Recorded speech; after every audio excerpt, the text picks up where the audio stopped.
because it's too much to read. Just a little bit, like a little. Oh, you want a short, like. Oh, we thought you meant the size of the book. Yeah, we were like. That's what No. We've got. But I think the Quran is relatively short in comparison to other scriptures. The Bible is 3 times as big as the Quran, by the way. So if you want, so if you wanted to read the Bible, I'm just saying it's like 3 times. New Testament. Yeah, I've read it. Have you? Yeah, and I wouldn't say necessarily you got to read much of it, because the Old Testament, like you have like an entire chapter in the Old Testament. Israel went from this place to that place, and when they went to that place, they went to this place. Okay, there's no like benefit in reading this, right? So yeah, but there are things which are important, like the 5 first books, for example, Genesis, Revelation, and Deuteronomy. Yeah, and there are books that are not as important. But I mean, if you want to think about the purpose of your existence, the purpose of your life, this is the shortest thing that you can think about if this is a manual for your entire existence. I mean, imagine this tells you everything you need to know from the moment you're born to the moment you die. I would say this is like very, very short if you think about it that way, right? Think about small topics like medicine, whatever. You have like an encyclopedia this big to just explain one thing, like an operation or something. So I would say God is like, He's being very merciful with us when He sends us something so small so you can read. So this is the same, but just a bit bigger. Same thing, but just the writing is bigger. Yeah, the Quran is the same everywhere you go. So are you religious yourself? Do you are you Christian? Do you believe in anything, or you're? I was raised as a Christian. But right now you'd say culturally Christian. That's it, or? Yeah. You believe in a higher power, a creator, something like that? You don't believe in a higher power? Really? Okay. But where do people come from? They have to come from somewhere, right? People don't. They have to come from somewhere. People. Projection. Projection? Reproduction. Reproduction. Okay. Where does the first human being come from? Where does the universe come from? Well, evolution. Do you believe in that, really? Genuinely believe in evolution? Okay, have you looked, I'll tell you, we were just talking about this like a few minutes ago. I believe 99% of people believe in evolution culturally, but they haven't studied anything to do with evolution. So let me ask you a question. Sure. Do you know what abiogenesis is? You know what? Abiogenesis. Do you know what abiogenesis is? Okay, abiogenesis is the beginning of life, beginning of biological life. Abiogenesis is about biological life, the beginning of biological life. According to the theory of evolution, how did biological life start?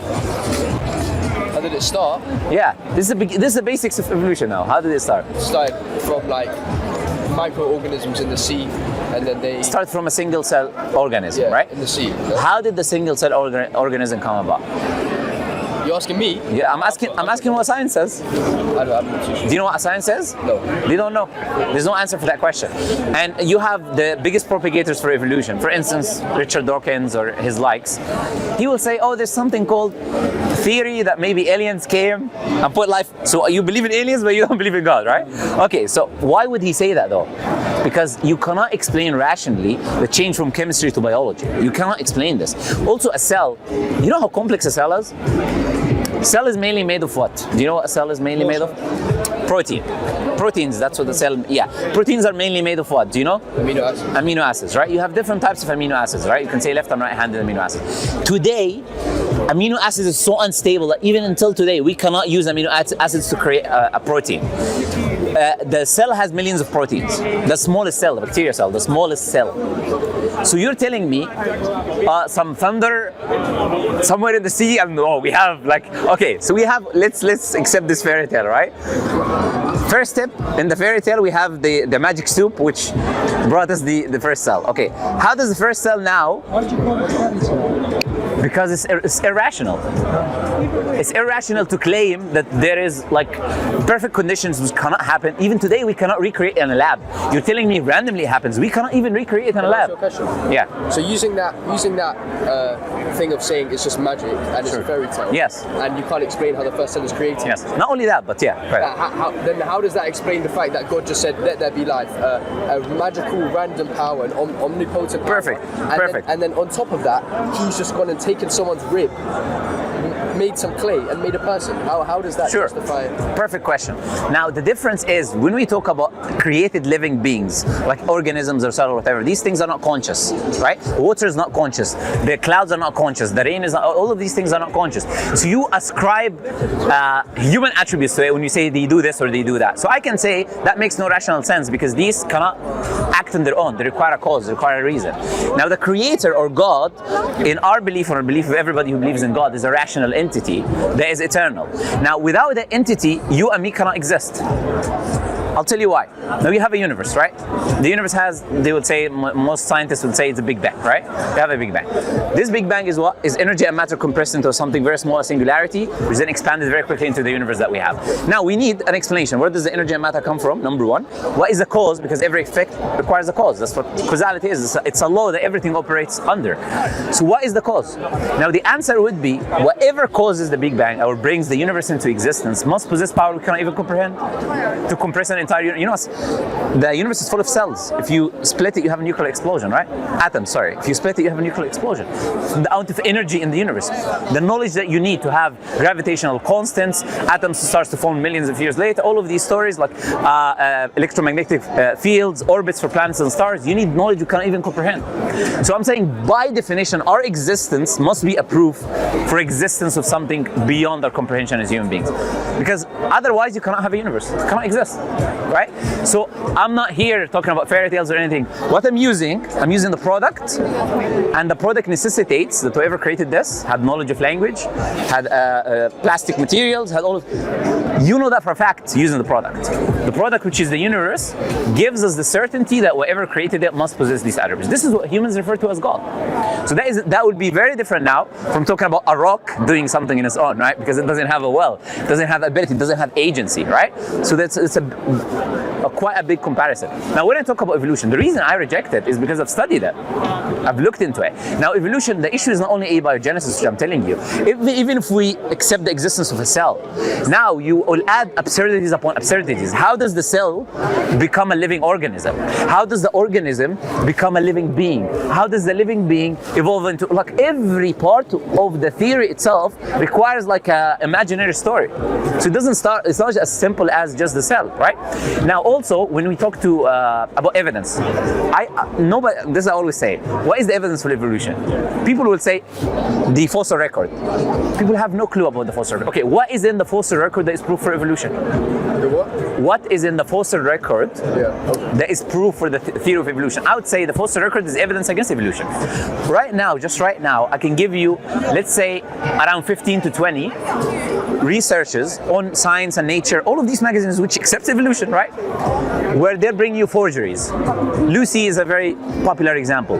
Lucy, they will say, they draw all this picture of a monkey, half human, half monkey. Look, this was in the human trajectory, whatever. And then in the end, they realize that there's baboon bones. They're mixing it with human bones. I can bring you multiple examples like this. But what you learn in the books of biology, I made an entire video on this. They teach you in the books of biology things which have already been refuted a long time ago. For instance, they will tell you, I'll give you an example. Do you know what vestigial organs are?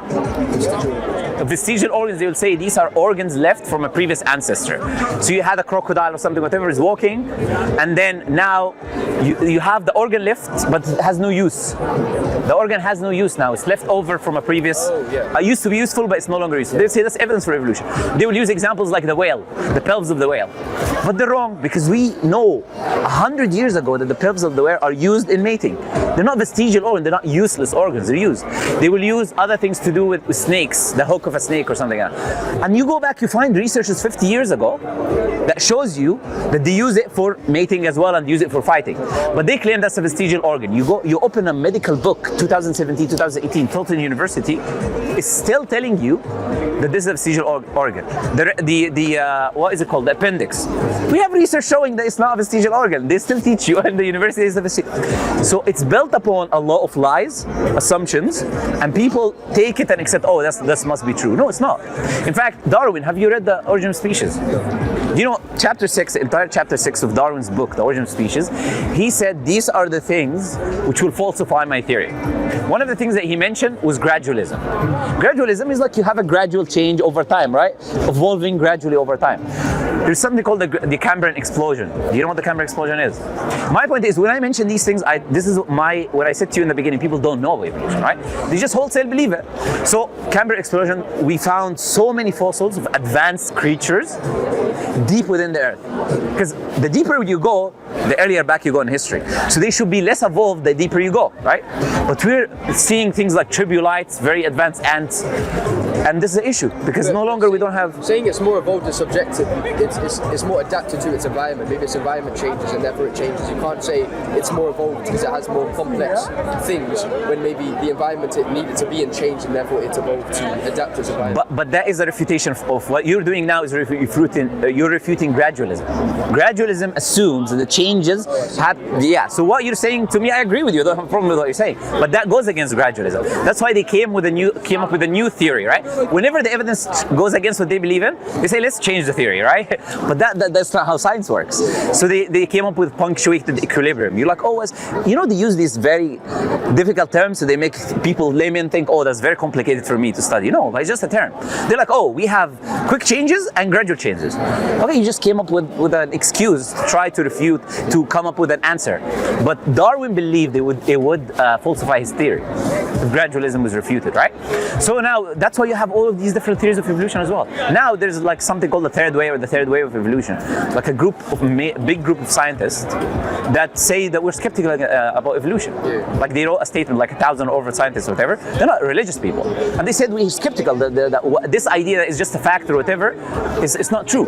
So when you study the theory, I can go on and on, like talk about the issues I found. I can. So I don't want to bore you too much with that. Yeah. So, but I always say to the people, because we started talking about humans, even if evolution is true, which is not, it has nothing to do with God. Evolution does not undermine God. By the way, do you know who said that? Richard Dawkins himself. He said evolution doesn't undermine God, but he said, look at the sneaky thing. He said, but laymen think it do. They think it does. So all I have to do is to convince the layman with evolution and they will leave God. He wants people to leave God. So but evolution existing or not, the universe was there before evolution. Evolution is about biological life. The universe requires an explanation by default, by definition, right? So there must be something that creates the universe. Number two, there was prophets and messengers sent throughout times. Jesus, Moses, Noah, until today, thousands of years ago they were there, but we still say their name because they had a form of impact on their people. What we need to do is to investigate if this book is from God or not. That's what is upon me and you to do. Now I'll ask you this question. What would convince you that a specific scripture is from God? It's a very important question, all right? What would convince you that a scripture is, this is a divine scripture that comes from God? But now you're not being open-minded to a possibility. There must be a possibility, right? I used to believe it was, but... I don't believe, I know. Okay. I use evidence. Just I was like using evidence with you now. Talk about fairy stories. I think that's totally okay. It would be if I don't have proof. But if I have proof, it wouldn't be. So far, have I been talking about fairy tales or evidence? I'll talk with the evidence, right? So let's talk about the Quran. That's why I asked you what would convince you. Because if you just say nothing will convince me, then we cannot have a rational discussion. Okay, I'll give you an example and you tell me. Whether. I'll just finish with this. Got tickets for the cinema. Of course, I'll let you guys go. I'll just. No, 8:15. I'm not joking. Oh, okay. So here is what I'm going to give you, and you tell me if this makes sense or doesn't make sense. This is what I would say Islam provides, right? You have 1,400 years ago a man in the deserts of Arabia, Prophet Muhammad, peace be upon him, right? Now I want you to visualize the following. There was no microscopes, telescopes, cars, TVs, phones, no technology, right? The technology you see today, even machines, printing, there's nothing. They would write on leather, rocks, and whatever, right? This was the society he lived in. Now that man claimed that he had a revelation from God. That is a claim that we're looking at. The information that he brought in that scripture, today, we are confirming with our modern technology. For instance, Quran talks about things to do with the natural world. Embryology, talks about hydrology, talks about the clouds, talks about the cosmology and the beginning of the universe, talks about all of these fields, talks about mountains. The information in the Quran, I'll give you a few examples. The information in the Quran, today we're proving using telescopes, microscopes, using X-ray vision, all of these things. And he said that 1,400 years ago. If he made it up, he would say what his people believed. His people believed the earth is flat. They believed like all sorts of stories 1,400 years ago, right? But the Quran doesn't reflect the knowledge of the people. It reflects knowledge that today, with our advancement, is being confirmed. Prophet, is that it? No, that's one example. Example number two, Prophet Muhammad and the Quran makes tens of prophecies. Tens of prophecies. I'm talking about specific things that will happen, and many of them are time bound. It will happen in this time. And about like for example, empires, Roman and Persian Empire, something he cannot control, right? It was just a deserts of Arabia. He's talking about what the Romans and Persian are are going to do, for example, right? And about different fields, what will happen? Because you can make a guess here, educate a guess here, but you cannot do it in every field, right? Tens of prophecies, not a single one of them is inaccurate. Clear prophecies of the future, and numerous.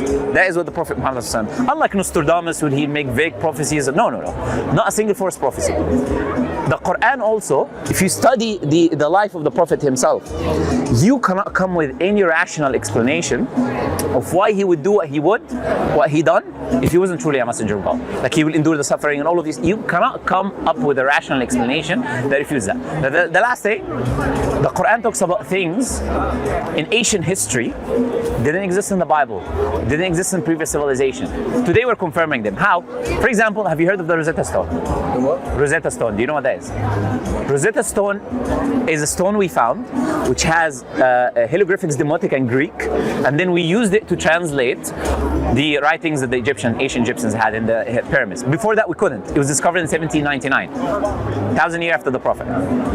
The Quran mentions information about the ancient Egyptians that is not in the Bible, not anywhere else, that today we're confirming. You find artifacts and you find writings of the ancient hieroglyphics that they believed in. He couldn't have access, he didn't have the ability to do that, right?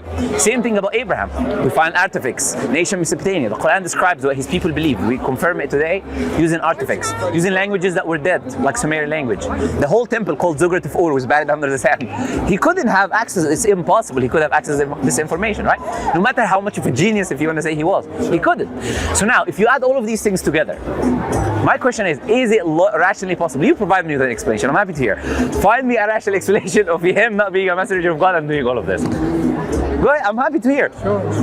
This is why I say I know this is from God. When you go to a Christian, for example, they would say to you, Jesus died for my sins, I saw Jesus in my dream. That's not proof, this is subjective experience. And this is what we say to Christians all the time. Go to any other religion, I challenge you, they're not going to be able to provide you proof. But when it comes to Islam, we're not just convinced for the sake of being convincing. Islam is not just the biggest growing religion for no reason. It is because when you study, when you research, you realize that there is proof that this must be coming from the Creator. And based on that, I need to follow it for my own goodness, for my own truth. I'll give you like 2 or 3 examples before you go. Yeah, no, because it's You have to go, I'll let you go. quarter past. Yeah, I'll let you guys go. No, it's a pleasure talking to you. Thank you guys for listening. I appreciate your time. No, it's okay. I think I need to get something very simple from the... Okay, no worries. You want the summary? You want the summary? No worries.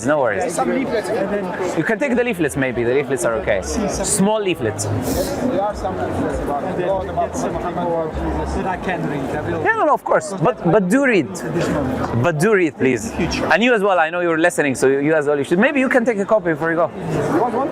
No, but I'll share mine. All right, no worries. Pleasure talking to you guys. See you. Bye. See you.